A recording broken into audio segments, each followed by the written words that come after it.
chance to multitask a little bit and show a video of the new DART roll call tool that we're hopeful that many departments have asked us for over the past few years, and I know is much anticipated. But before I did that, I just wanted to take a moment to recognize a few of the people that we feel like has just really been instrumental. All right, so I guess we're going to show the video first before we do some recognitions. And yeah. So the DART roll call video was something that has been asked for, I think, probably for the past 4 years since we started the program.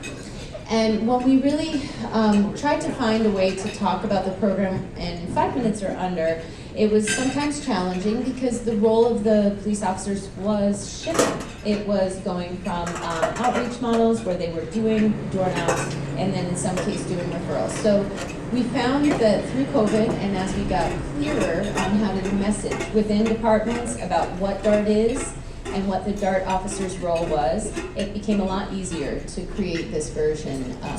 And I'm really happy with how it turned out. We had our 4 DART team leads contribute to their different important key points that we wanted to get across, and we're always open for feedback. So feel free to give us any words of wisdom that you learned when you message this in your department, and anything that we can bring back and make a version from here. But without further ado, the biggest thing to know here is, we've had Billy Freeman, who's been part of this process from Surge Unlimited from the beginning. And when this task and the timelines and all of the many things we were doing to prepare for the training came about, I really had touch base, given him some key points and some important pieces that we wanted to be able to get across and have ready for the training. And I give him a lot of credit for knowing the program so well, documenting our process, and reaching out to these police officer leadership to make this happen. So I will put it out there and we'll talk a little bit more about it after. I'll take a minute just to do the acknowledgements because we're going to run out of time here during lunch. So the 4 key team members that I wanted to thank again and again and again are those leadership roles that our DART TAs play. They come to almost every meeting, are available at a moment's notice, often help us solve problems that are really complex and challenging. And they each have a different community landscape. We have 2 TAs in Hampden County and 2 TAs in Hampshire County, and that is Officer John Casella in Ware. That is Sergeant Dave Burns in Palmer. That is Captain Jeff Radinsky in Wilbraham. And that is Sergeant Neil Lozier in Belchertown. And I'm very proud to call them colleagues.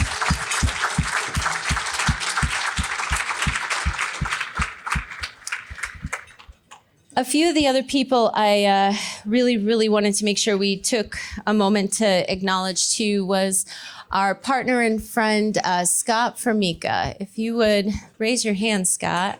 There you are. If you would stand up just for a moment and wave. Sorry to put you on the spot during lunch, but Scott is going to be having a session this afternoon. But, the researchers and those that are collecting the information, the data, and putting together reflections on how this work is done, especially at a statewide level, is highly undervalued sometimes in the work that we do. And I wanted to make sure we all knew that Scott, behind his computer, is documenting, putting evidence-based practices to paper and writing academic research papers, and personally helping keep us connected with some of the networks and knowledge of what other people across the state are doing by having such a good lens and access. So thank you, Scott, for being such a good friend and evaluating research partner to DART.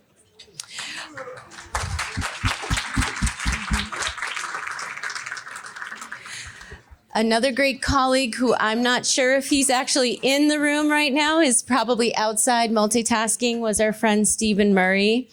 And I just want to have gone on record to say that Stephen and his fire and EMS work over the past several years, along with Andy and the Berkshire Planning Commission, have created an opportunity for the Berkshires that just wouldn't be here and was not able to take on the capacity within the police department role. So the fact that they have found a way Just want to name Stephen Murray here today. And he's out in his car multitasking on a meeting, but want to make sure he's recognized. All of the DHH staff that have tirelessly helped prepare for events, helped us respond to challenges, made connections and shared their partners and other opportunities for us to be able to make connections and intersections to our work. I just want to thank all those DHHS staff as well as the public health ambassadors who are here today to make that happen for us and all of the stuff that they did at registration. So thank you for our team. And sorry that oftentimes the tasks, they're heavy. But one of the people I could not imagine finishing the day without recognizing because of how grateful I am for the role that she has played and has been a collaborator from the start, is Ashley. I wanted to recognize Ashley Jedney because we've gotten to see the whole arc of developing your program, and we're so proud to be partners to you, and I think you've just done amazing work. So I wanted to recognize you for that today.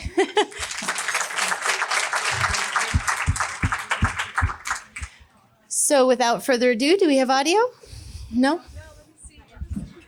So while we're waiting for audio, because Matt is busy handing out dessert, which is very important. Yes, I'm high. We're trying, at some point, we'd love to try to get the audio to work so we can show this video. But I'm going to stall for a second while he's doing that. And I want to say that we forgot to thank somebody, which is Michelle Fari. We need to thank Michelle for everything that she's done. She's been the heart of DART all these years. Michelle Meredith wanted to be here and she had to go, commissioner, busy woman, but she wanted to thank you for being a steward of the DART program all these years, for trusting in this team. Many of us are new to carry on your legacy, and to introduce us to this amazing room of people. This is our first foray into this for many of us. And, I'm sure it wasn't perfect, but we're learning as we go. And it's been great just to meet all of you and hear about your work and hear the presentations that we heard today. So, Michelle, I do want to recognize you. We have a gift for you. We really want to thank you for everything that you've done. And as I'd said earlier, Michelle is transitioning into a huge role, and she still is going to be an influencer of DART.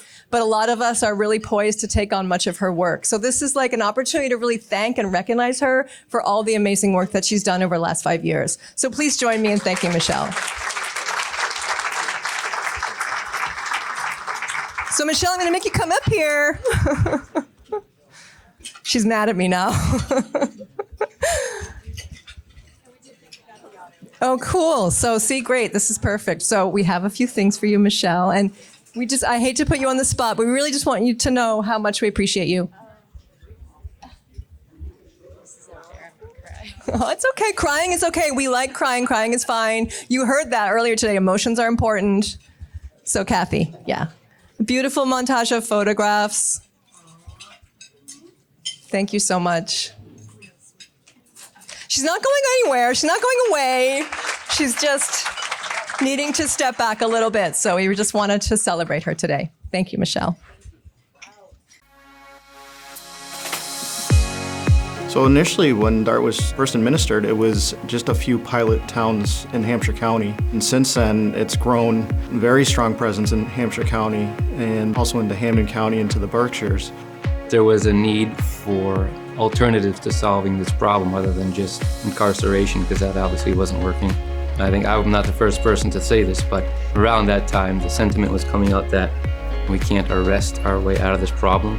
It was a different ideology on how we would go about approaching some addiction issues, and it really kind of impacts how we address personal or simple possession of various drugs. So that was kind of a conflict between enforcement and the greater good. At the end of the day, I sat down and I thought long and hard about why I became a police officer, and at the end of the day, it's to help people. And if we can do something that's a new twist on old ways of doing things and looking at things through a different perspective and a different lens, if it helps people at the end of the day, why wouldn't we do that? Northampton Department of Health and Human Services is what inspired everybody. They had the ability at some point to look at this through a different lens, which I don't think a lot of us were looking at. And I think it took a tremendous amount of work for police departments to view this through the same lens, because frankly, I think if you went back over 5 years ago, it would have been difficult for a lot of police officers to say that I'm going to be dropping off Narcan at somebody's house, or I'm going to be going to their house at a later time to talk to them about substance use and how to use drugs safely. I really think of DART as being it's a funnel of a collaboration of resources. We respond to calls and to the best of our ability try to identify people who we feel might need some extra help. So really we are that middle entity that kind of can point people in the right direction and get them that phone call or that organization that would be beneficial to them at that time. So as far as services we provide through DART in our town is we can assist people with connecting with recovery coaches. We can assist them in providing them with Narcan and training with that. We also offer support groups that we can lead them to. We also are aware of different treatment facilities in the area as well. And oftentimes the person may not be ready for treatment, but what we can do is support the family as well as that person until they're ready for the treatment. Lots of times it's just taking them to meetings, being there with them, not just dropping them off in somewhere and saying, hey, good luck. Recovery coaches, in my opinion, they're the real makers of change with the DART program. As far as harm reduction in DART officers, it's probably one of the toughest things for anybody to fathom. We're looking for people to be healthy and safe, and also the community to be healthy and safe. So if it's something like needle exchange or needle disposal, we can encourage people where to do that. We also can provide Narcan to both people that are using opioids or to family members that may be worried about their loved ones. Anytime you can reduce the harm, you put a seatbelt on, you reduce the harm to yourself driving a car, similar to any other actions you take in life. I think stigma is always going to be there. There's always people that don't think it's the responsibility of anybody else other than the person that's involved, but drug misuse affects the whole community, so it's parcel to have the police department be part of the solution to that problem. The data through SIMS has been phenomenal. Prior to SIMS, if we spoke with Palmer, if we spoke with Ludlow, it typically was person to person. It was via a phone call. If we have a resident that overdosed in Holyoke or Springfield, previously we had no knowledge of that. So the follow-up would be dictated by that community. If they didn't call us, we had no knowledge of what transpired. With SIMS now, we're immediately notified, so we can follow up with that person within 48 hours. Without SIMS and without the communication of partners that we've garnered, sometimes the delay in time could be ultimately whether somebody may or may not survive, depending where they are on their journey. The outreach process is we sit down, we have a basic conversation. Anything that we talk about with individuals who are battling addiction or their family members is strictly confidential. We don't use it as a fishing expedition to gain information and intelligence for law enforcement activities. We consider it to be almost like HIPAA information. It takes a team to conquer anything, really, and the team building aspect is a big focus for us. I do have people reaching out to me all the time from this organization, that organization, coming out to me and say, hey, what do you think of this? Or, hey, do you need any help with that? As more groups have gotten involved, more sectors have gotten involved, you kind of develop a better understanding of that whole labyrinth of the recovery process. You run into a particular situation with a certain individual, and sometimes things click like, okay, I know who I should contact for this person, in addition to a recovery coach. The resources that have, become available in the last 5 to 10 years is tremendous. DART is a program that you can make as big as you want, or if you need to minimize it due to your resources, you can really minimize it. But ultimately, it's about giving somebody an option that otherwise they may not have had. I would obviously like to thank all of our partners, but it wouldn't be possible without the Northampton Department of Health and Human Services. This wouldn't happen, and we wouldn't be where we are today.